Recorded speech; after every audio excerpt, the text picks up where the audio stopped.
विद्या coaching centre में आपका स्वागत है और आज मैं आपको पढ़ाने वाली हूँ जीके के 10 क्वेश्चंस एंड आंसर्स का पार्ट 16। जीके के 10 क्वेश्चंस एंड आंसर्स का पार्ट 15 तक का वीडियो मैं ऑलरेडी अपलोड कर चुकी हूँ। और फ्रेंड्स, मैं ये कहना चाहूँगी कि जो भी मैं जीके पढ़ाती हूँ वो हमारे हर कॉम्पिटिटिव एग्ज़ाम से काफ़ी रिलेटेड है। एंड मैं ये कहना चाहूँगी कि इंसान के अंदर एक जो बीमारी होनी ही चाहिए वो होनी चाहिए कुछ नया सीखने की। सो अगर आप स्टडी के पर्पज़ से या फिर किसी भी एग्ज़ाम के पर्पज़ से ना भी देखना चाहें इस वीडियोज़ को, तो भी आप नॉलेज के पर्पज़ से देख सकते हैं। कुछ नया सीखने के पर्पज़ से तो डेफिनेटली देख सकते हैं। और मैं ये कहना चाहूँगी कि अगर आपको ये लगता है कि आप ये वीडियो देखकर थोड़ा सा भी गलत कर रहा है, जैसे आपका 25 मिनट्स या 20 मिनट्स आपका बेकार जा रहा है, देन आप इस वीडियो को बिल्कुल ना देखें। लेकिन अगर आपको लग रहा है कि आप 20 मिनट में से सिर्फ 5 मिनट भी आपका यूज़फुल हो रहा है इस वीडियो को देखकर, तो आप इस वीडियो को ज़रूर देखें। और अगर आपको ऐसा लग रहा है तो आप मेरे चैनल को सब्सक्राइब कीजिए और मेरी वीडियोज़ को लाइक कीजिए और साथ ही अपने फ्रेंड्स के साथ भी शेयर कीजिए ताकि उनकी भी नॉलेज काफ़ी बढ़े। सो फ्रेंड्स, स्टूडेंट्स की लाइफ में मुझे ऐसा लगता है कि सबसे कॉस्टली जो चीज़ होती है ना, वो होती है वक्त। और इसलिए हम भी आज वक्त को ज़ाया ना करते हुए अपनी स्टडी की तरफ आगे बढ़ते हैं। सो फ्रेंड्स, आज का जो हमारा पहला प्रश्न है वह है, जब ध्वनि एक माध्यम से दूसरे में गुजरती है तब वह मात्रा जो अपरिवर्तित रहती है वह है आवृत्ति। और हमारा प्रश्न संख्या दूसरा है कि एक अभिसारी लेंस की फोकस दूरी से दूर एक वस्तु का हमेशा प्रतिबिंब कैसा बनेगा। सो एक अभिसारी लेंस की फोकस दूरी से दूर एक वस्तु का हमेशा ही प्रतिबिंब उल्टा बनता है। और हमारा प्रश्न संख्या तीसरा है कि मात्राओं में एक वह जो गुण में सदिश है वह है विद्युत क्षेत्र। और हमारा प्रश्न संख्या चौथा है कि समाकृति का नियम जिस वैज्ञानिक ने दिया था उसका नाम था। समाकृति का नियम जिस वैज्ञानिक ने दिया था उसका नाम था मिश्री रलेख। और हमारा प्रश्न संख्या पांचवा है कि किसी तत्व का परमाणु भार होगा, किसी तत्व का परमाणु भार समस्थानिकों के परमाणु भार का औसत होगा। और हमारा प्रश्न संख्या छठा है कि बर्फ से जल का बनना कौन सा परिवर्तन है। बर्फ से जल का बनना भौतिक परिवर्तन है। और हमारा प्रश्न संख्या सातवां है कि यात्रियों का राजकुमार किसे कहा जाता है। यात्रियों का राजकुमार हैंसांग को कहा जाता है। और हमारा प्रश्न संख्या सातवां है कि नीति का पंडित किसे कहा जाता है। नीति का पंडित भी हैंसांग को ही कहा जाता है। और हमारा प्रश्न संख्या आठवां है कि अलबरूनी की किताब का नाम क्या था। अलबरूनी की किताब का नाम किताब उल हिंद था। और हमारा प्रश्न संख्या 9वां है कि किसने भारतीय मानसून के बारे में जानकारी दी। अल मसूदी ने भारतीय मानसून के बारे में जानकारी दी थी। और हमारा प्रश्न संख्या 10वां है कि मगध की जानकारी किस पुस्तक से मिलती है।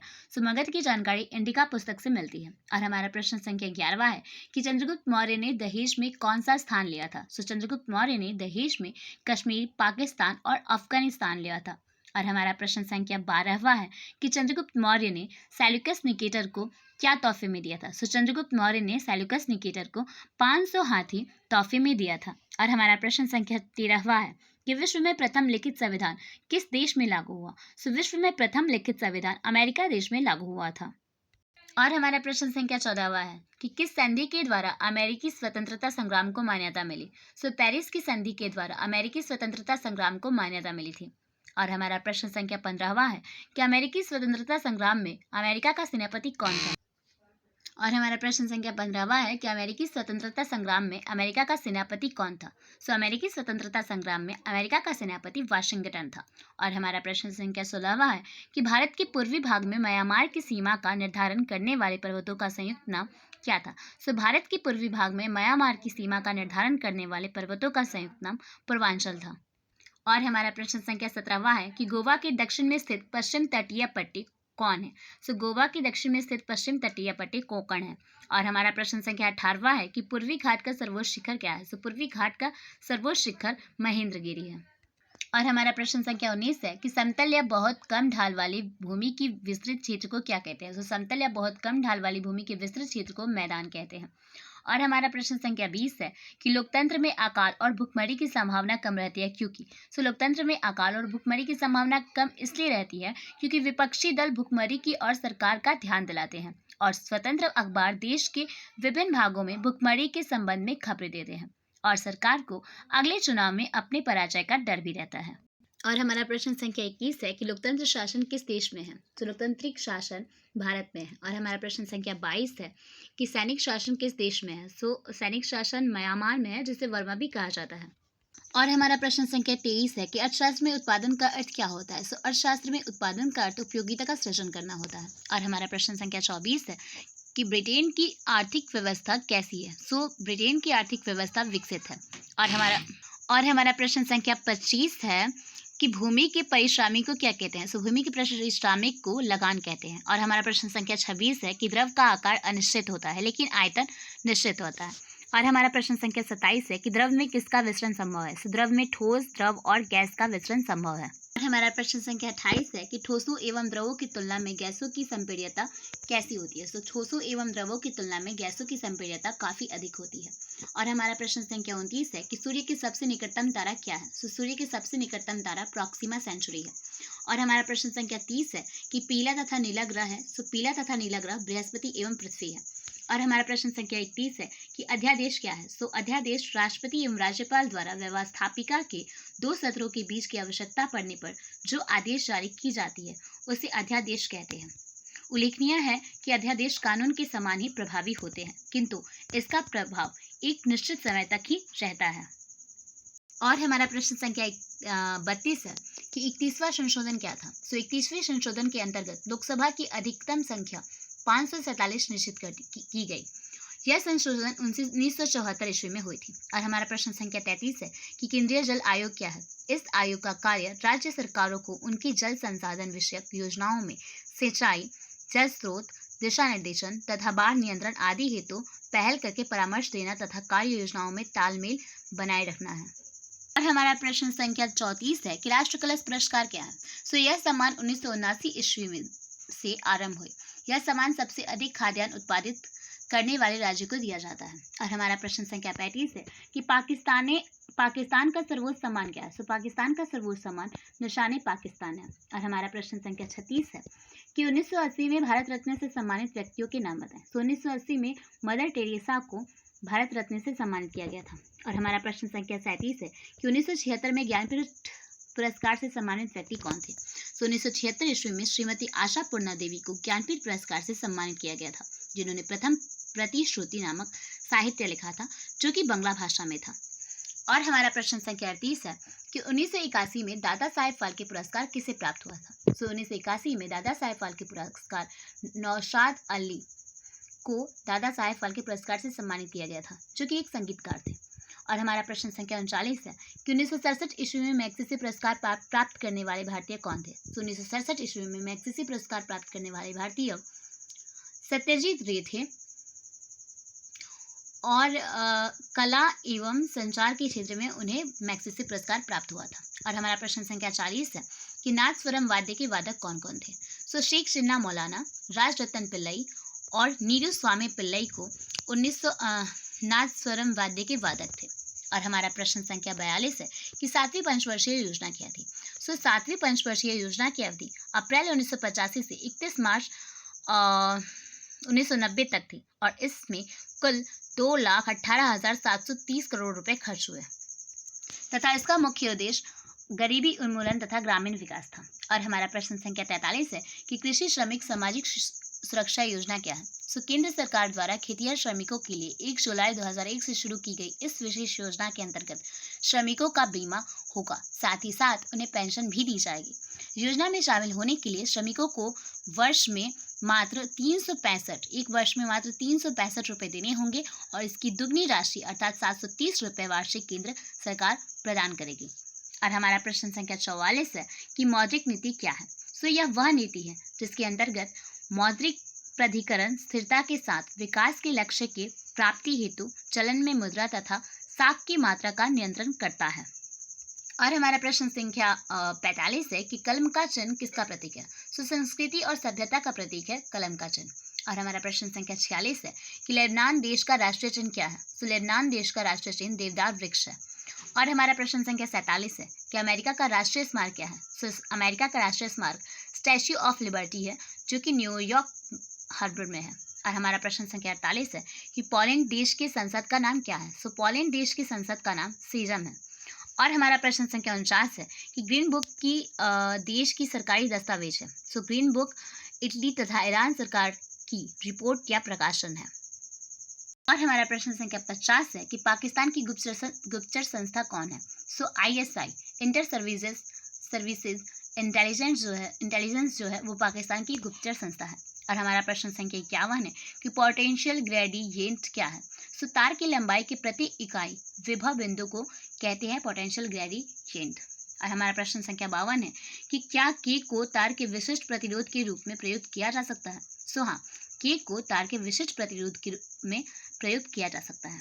और हमारा प्रश्न संख्या 53 है कि पोटेंशियोमीटर क्या है। सो यह एक यंत्र है जिससे किसी बैटरी का विभवांतर मापी जा सकती है।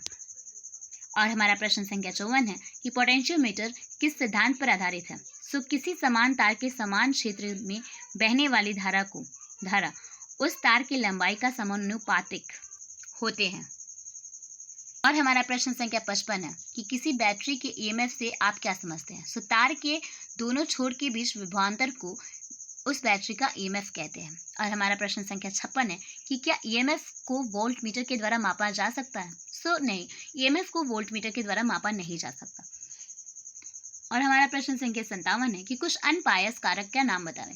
सो साबुन, गोंद और जिलेटिन पायस कारक है। और हमारा प्रश्न संख्या 58 है कि नमक के घोल समांग होते हैं या नहीं। सो नमक के घोल समांग होते हैं। और हमारा प्रश्न संख्या 59 है कि नमक का घोल यौगिक होते हैं या मिश्रण। सो नमक का घोल मिश्रण होते हैं। और हमारा प्रश्न संख्या 60 है कि नमक के घोल समांग होते हैं क्यों। सो इसमें अवयवों को साधारण यांत्रिक विधियों से अलग किया जा सकता है, इसलिए नमक के घोल समांग होते हैं। और हमारा प्रश्न संख्या 61 है कि क्या जल और नमक का विलयन बनाने पर तापक्रम परिवर्तित हो जाती है। सो नहीं, जल और नमक का विलयन बनाने पर तापक्रम परिवर्तित नहीं होती है। और हमारा प्रश्न संख्या 62 है कि निम्बन क्या है। सो जिसे नग्न आंखों से देखी जा सकती है उसे निम्बन कहते हैं। और हमारा प्रश्न संख्या 63 है कि क्या वर्ग जालिका का आकार तथा आकृति निश्चित होते हैं। सो नहीं, वर्ग जालिका का आकार तथा आकृति निश्चित नहीं होते हैं। और हमारा प्रश्न संख्या 64 है कि मुख्यतः कितने प्रकार के वर्ग जालिका होते हैं। सो मुख्यतः 3 प्रकार के वर्ग जालिका होते हैं। और हमारा प्रश्न संख्या 65 है कि क्या वर्ग जालिका के अंतर्गत आने वाले पौधों का अध्ययन बाह्य आकृति के लक्षणों पर की जाती है। सो हाँ, वर्ग जालिका के अंतर्गत आने वाले पौधों का अध्ययन बाह्य आकृति के लक्षणों पर की जाती है। और हमारा प्रश्न संख्या 66 है कि किसी समष्टि में जीवों का बंटन क्या कहलाता है। सो बारंबारता। किसी समष्टि में जीवों का बंटन बारंबारता कहलाता है। और हमारा प्रश्न संख्या 67 है कि इकाई क्षेत्रफल के आयतन में जीवों की कुल संख्या कहलाती है। सो इकाई क्षेत्रफल के आयतन में जीवों की कुल संख्या सघनता कहलाती है। और हमारा प्रश्न संख्या 68 है कि क्या कीटनाशक जल प्रदूषण में होते हैं। सो हाँ, कीटनाशक जल प्रदूषण में होते हैं। और हमारा प्रश्न संख्या 69 है कि नई राष्ट्रीय जनसंख्या नीति कब घोषित की गई। सो 2000 में नई राष्ट्रीय जनसंख्या नीति घोषित की गई थी। और हमारा प्रश्न संख्या 70 है कि हरित क्रांति किस दशक में लागू की गई। सो 1960 से 1970 के दशक में हरित क्रांति लागू की गई थी। और हमारा प्रश्न संख्या 71 है कि किसने जाति प्रथा की उत्पत्ति पर प्रजातीय दृष्टिकोण प्रस्तुत किया था। सो रिजले ने जाति प्रथा की उत्पत्ति पर प्रजातीय दृष्टिकोण प्रस्तुत किया था। और हमारा प्रश्न संख्या 72 है कि भारत में अनुसूचित जातियों के लिए आरक्षण का प्रावधान किस धारा के अंतर्गत की गई है। सो भारत में अनुसूचित जातियों के लिए आरक्षण का प्रावधान 330 धारा 330 के अंतर्गत की गई है। और हमारा प्रश्न संख्या 73 है कि कौन जनजातीय धर्म का स्वरूप है। सो ओझागिरी जनजातीय धर्म का स्वरूप है। और हमारा प्रश्न संख्या 74 है कि जाति व्यवस्था की उत्पत्ति का प्रजातीय सिद्धांत दिया है।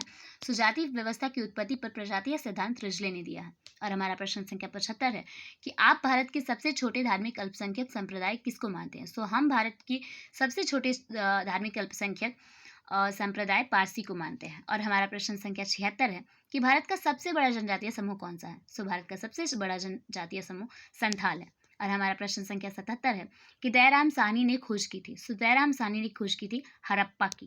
और हमारा प्रश्न संख्या 78 है कि नयनार संत पूजक हैं। सो नयनार संत पूजक हैं शिव के। और हमारा प्रश्न संख्या 79 है कि शिशुनाग वंश एवं नंद वंश का केंद्र था। सो शिशुनाग वंश एवं नंद वंश का केंद्र था मगध। और हमारा प्रश्न संख्या 80 है कि हड़प्पा किस नदी के किनारे स्थित है। सो हड़प्पा रावी नदी के किनारे स्थित है। और हमारा प्रश्न संख्या 81 है कि लोथल स्थित है, तो लोथल गुजरात में स्थित है। और हमारा प्रश्न संख्या 82 है कि प्राचीन भारत में धर्म की शुरुआत किस शासक ने की थी। सो प्राचीन भारत में धर्म की शुरुआत अशोक ने की थी। और हमारा प्रश्न संख्या 82 है कि सांख्यिकी का पिता किसे कहा जाता है। सो सांख्यिकी का पिता गॉडफ्रायड एंजनवाल है। और हमारा प्रश्न संख्या 84 है कि जब निचली और ऊपरी दोनों सीमाओं पर विचार करते हैं तो ऐसे वर्ग जालिका वर्ग कहलाते हैं। सो ऐसे वर्ग समावेशी कहलाते हैं। और हमारा प्रश्न संख्या 85 है कि अर्थशास्त्र अध्ययन करता है, तो अर्थशास्त्र अध्ययन करता है आर्थिक क्रियाओं का। और हमारा प्रश्न संख्या 86 है कि तोरणों के द्वारा आलेखी रूप में निम्न की स्थिति मानी जा सकती है, सो मध्यिका के। और हमारा प्रश्न संख्या 87 है कि भारत में सर्वप्रथम आयरन एवं स्टील कंपनी की स्थापना कब हुई थी। सो भारत में सर्वप्रथम आयरन एवं स्टील कंपनी की स्थापना 1907 ईस्वी में हुई थी। और हमारा प्रश्न संख्या 88 है कि अर्थशास्त्र के जनक कौन है। सो अर्थशास्त्र के जनक मार्शल हैं। और हमारा प्रश्न संख्या 89 है कि कांग्रेस ने किस प्रकार समाजवाद अपनाया। सो ब्रिटेन का लोकतांत्रिक समाजवाद कांग्रेस ने अपनाया था। और हमारा प्रश्न संख्या 90 है प्रधान श्री नरेंद्र मोदी किस दल के हैं। सो भारतीय जनता पार्टी के प्रधानमंत्री श्री नरेंद्र मोदी हैं। और हमारा प्रश्न संख्या 91 है कि दिल्ली के मुख्यमंत्री श्री केजरीवाल किस दल के हैं। सो दिल्ली के मुख्यमंत्री श्री केजरीवाल आम आदमी पार्टी के दल के हैं। और हमारा प्रश्न संख्या 92 है कि संविधान द्वारा किस भाषा को राजभाषा का दर्जा दिया गया। सो संविधान द्वारा हिंदी भाषा को राजभाषा का दर्जा दिया गया है। हमारा प्रश्न संख्या 93 है कि सामाजिक न्याय के साथ विकास किस पंचवर्षीय योजना का मुख्य उद्देश्य है। सो सामाजिक न्याय के साथ विकास चौथी पंचवर्षीय योजना का मुख्य उद्देश्य है। और हमारा प्रश्न संख्या 94 है कि योजना आयोग का गठन कब हुआ। सो 1950 में योजना आयोग का गठन हुआ। और हमारा प्रश्न संख्या 95 है कि तटस्थता वक्र का सिद्धांत किसने प्रतिपादित किया। सो तटस्थता वक्र का सिद्धांत हिक्स एवं एलेन ने प्रतिपादित किया था। और हमारा प्रश्न संख्या 96 है कि व्यापार शीर्ष के अंतर्गत कौन सी मदें सम्मिलित होती है। सो व्यापार शीर्ष के अंतर्गत दृश्य मदें सम्मिलित होती है। और हमारा प्रश्न संख्या 97 है कि अवसर लागत का वैकल्पिक नाम है। सो अवसर लागत का वैकल्पिक नाम आर्थिक लागत है। और हमारा प्रश्न संख्या 98 है कि किसने कीमत निर्धारण प्रक्रिया में समय तत्व का विचार दिया। सो मार्शल ने कीमत निर्धारण प्रक्रिया में समय तत्व का विचार दिया था। और हमारा प्रश्न संख्या 99 है कि उत्पादन के निम्न में से कौन से साधन है। सो भूमि, श्रम एवं पूंजी व्यवस्था उत्पादन के साधन है। और हमारा प्रश्न संख्या 100 है कि यदि एक फर्म सभी उत्पादन साधनों को परिवर्तित कर सकती है तो यह समयावधि है दीर्घकाल।